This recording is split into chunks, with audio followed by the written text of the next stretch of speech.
Welcome to another Social Studies with Mr. Regas lecture.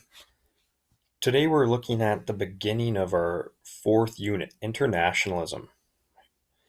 This unit deals with the underlining question of to what extent should internationalism be pursued? In today's lecture, we're just going to briefly go over different examples of internationalism, what it looks like, why countries do this, and then also some of the criticisms of this. This would be corresponding to chapter 11 in your textbook. So what is internationalism? Well, a basic definition would be the principle of cooperation among nations for the promotion of their common good. Now, this is often contrasted with nationalism, or the devotion to the interests of a particular nation, because the emphasis here is on common good. So whereas we've looked at nationalism, and this is putting the nation first, this can go to extremes such as ultranationalism, even when putting your nation first harms others. Practicing internationalism looks at how does our nation or our country fit in with the rest of the world? What can we do to make the world a better place for all? It's kind of the kumbaya approach of internationalism. Now, there's lots of criticism towards internationalism. Some of this is review from grade 10 when you've learned about globalization. So some of this you'll already be aware of.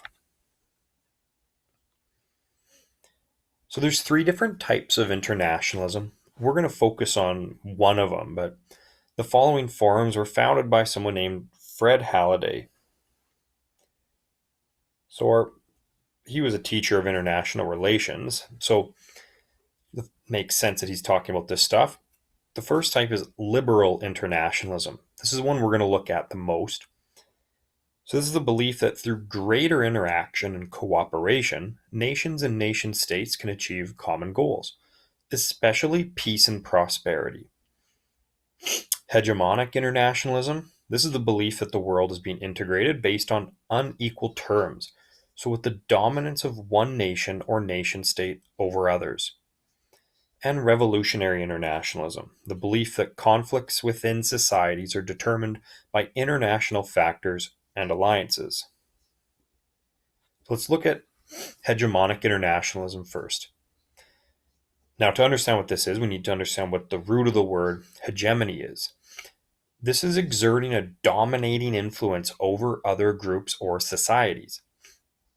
And so when we look at kind of examples of hegemony, we could look at things like colonization and imperialism, right? We had Europeans colonizing the Americas, Africa, Asia, and what they were doing was they were putting a dominating influence over the countries they colonized.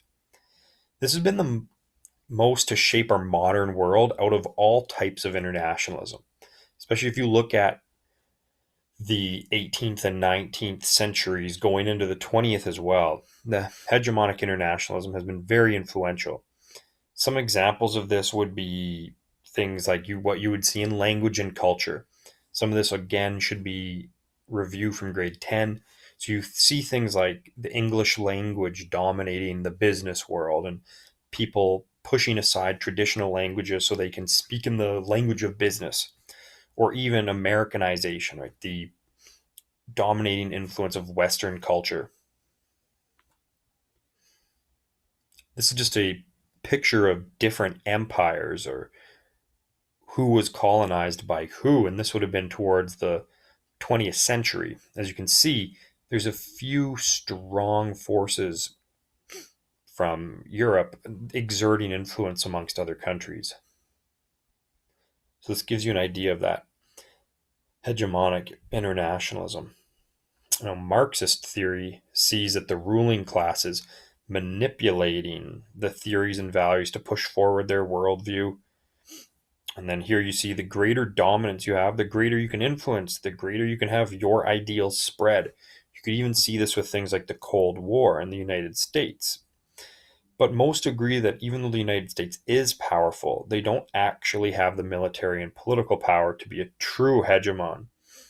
Some other examples would be things like the Umayyad Caliphate, Rome, But the bottom line in this form of internationalism is that one group tries to influence and exert dominance.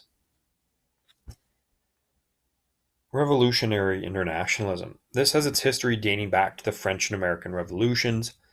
In more recent times, we saw this in Latin America with people like Che Guevara leading it, but then also in the Arab Spring. So countries like Egypt, Libya, not Lydia, Syria, where we see an overthrowing of governments to try to put in a new, more representative government.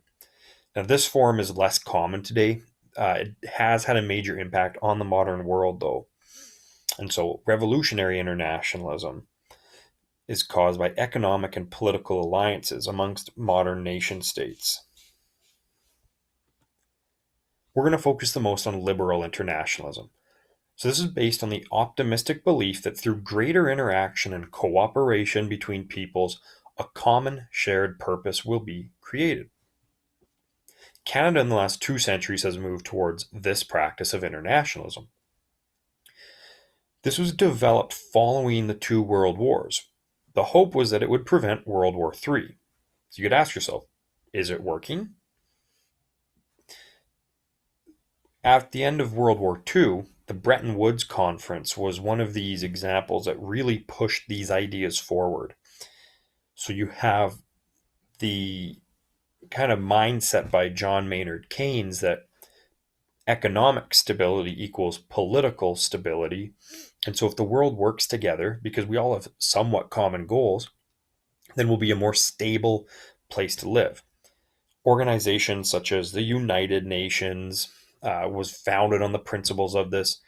Other ones as well, such as the IMF, World Bank, the General Agreement on Tariffs and Trades, and then also lots of NGOs or non-government organizations. And this can also be economic in nature. So, nation states create trade agreements and trading blocks to promote shared economic goals. The thought is that free trade between nation states is likely to prevent violent conflicts between the nations involved. Some argue that this is great in theory, however, it's flawed in actuality. So, some nations benefit more or less from liberal internationalism, and rich countries tend to benefit from liberal internationalism more so than poorer nations.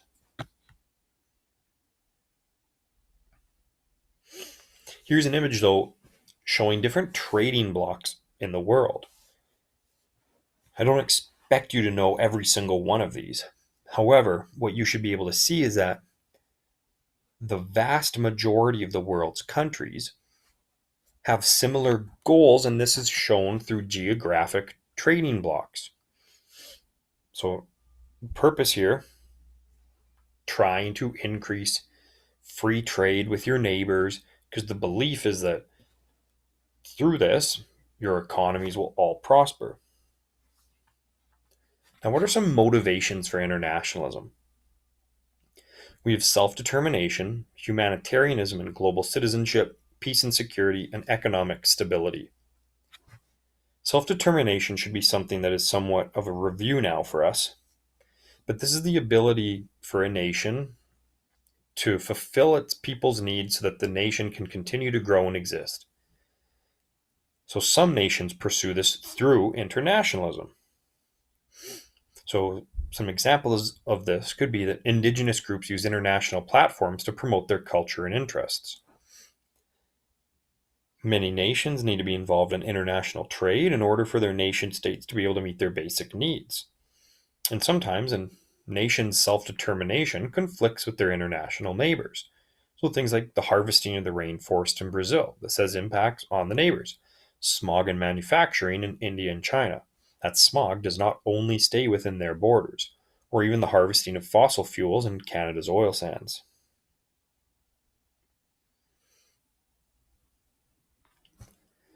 The next one is humanitarianism and global citizenship. Here we see something called the moral imperative, doing something because it is the right thing to do. So some nations pursue international agendas in order to fulfill their moral imperative. This form is based on the idea that it's the responsibility of richer or more stable nations to help out other nations in their times of need. Now, nations are not required to help, it's up to their own discretion. And these responses range from donations or to government organized initiatives. Some of this you could criticize and say that we see a paternalistic mentality. So, that belief, and again, in globalization, when you were learning about that, you could have seen that, like, some of the organizations had that feeling that we know what's best for you, therefore, you need to listen to us. But some of the benefits, you create new markets through international development and foreign aid. So, some people look at this sort of humanitarian work as an investment. And this has been shown through different aid agencies where if you can develop an economy, you end up seeing a return on that money because you're opening up a market to your country's goods.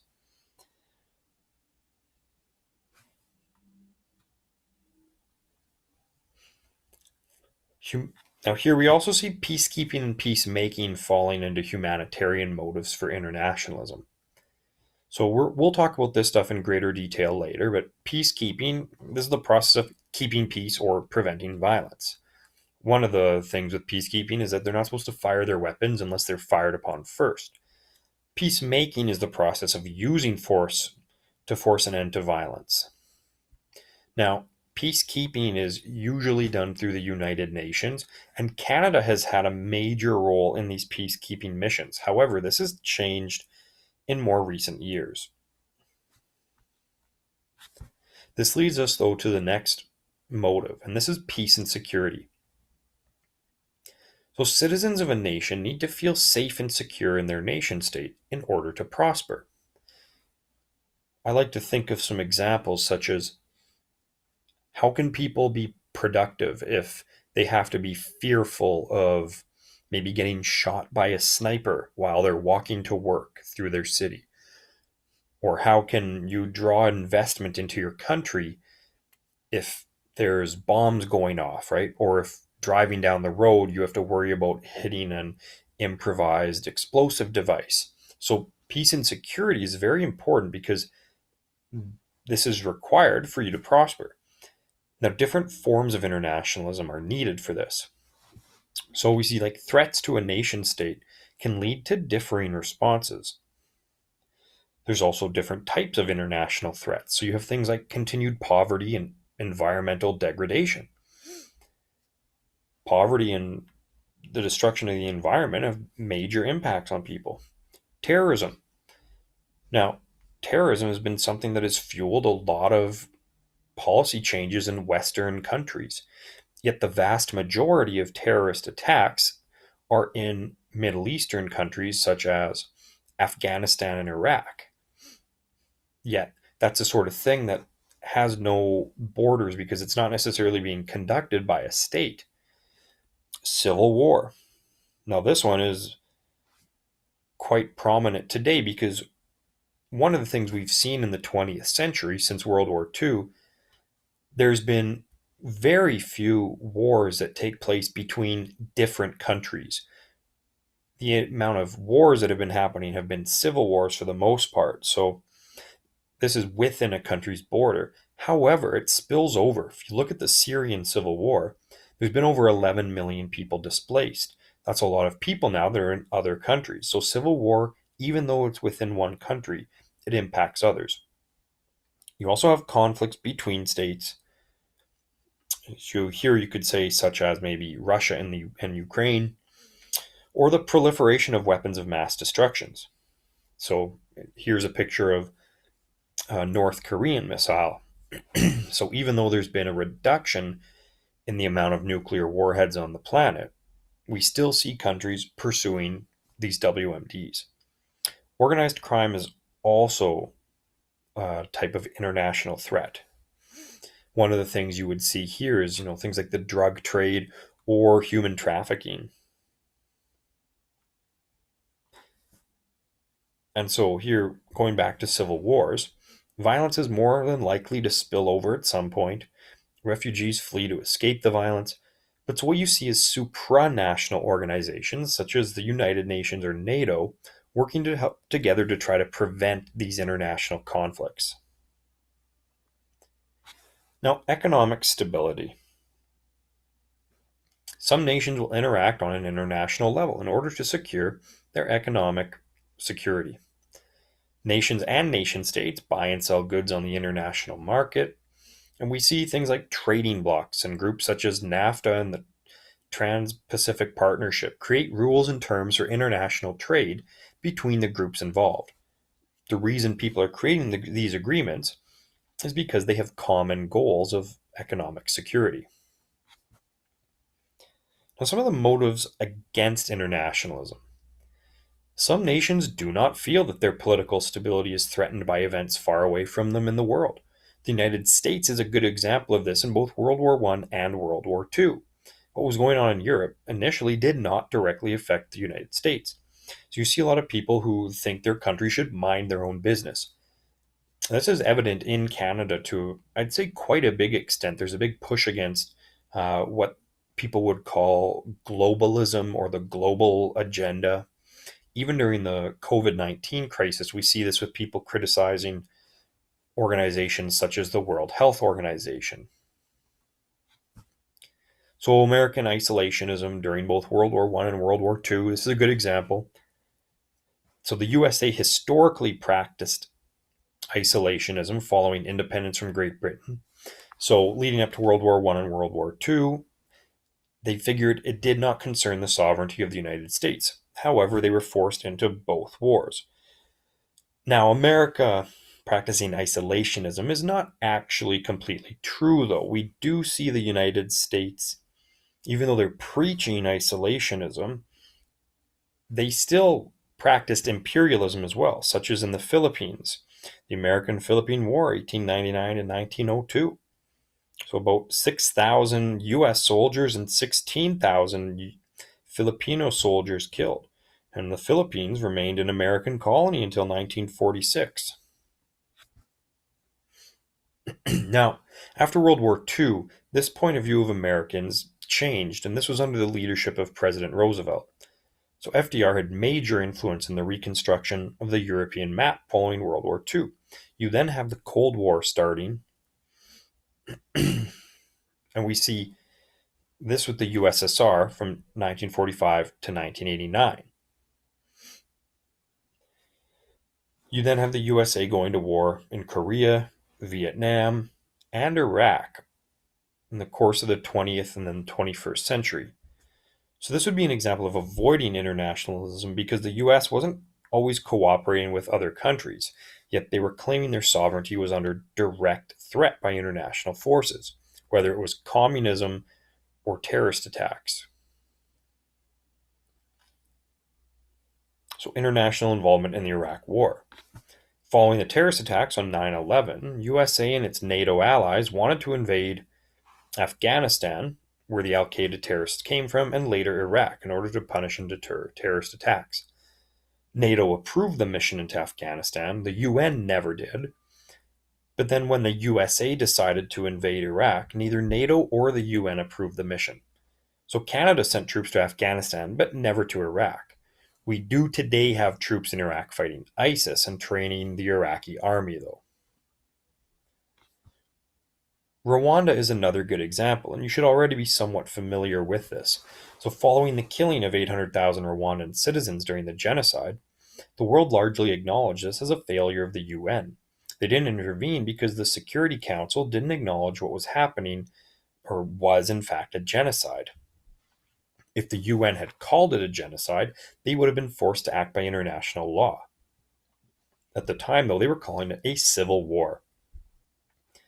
France, America, Belgium, and many other countries refused to intervene or use force in Rwanda, and UN peacekeepers were ordered not to intervene or use force unless in self-defense.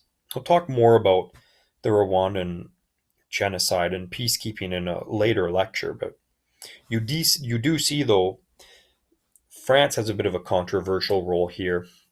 And recently, the president of France, Emmanuel Macron, has actually created a investigation into France's role in supplying the Hutus with weapons, and even France's role in carrying out some acts of the genocide as well. Now, this is where we get into some of our key terms with internationalism. And so nations shape their foreign policy and responses to internationalism based on the following models. These are terms you do need to understand because this is the sort of thing that will give you a better grasp of international relations. So the first term is isolationism.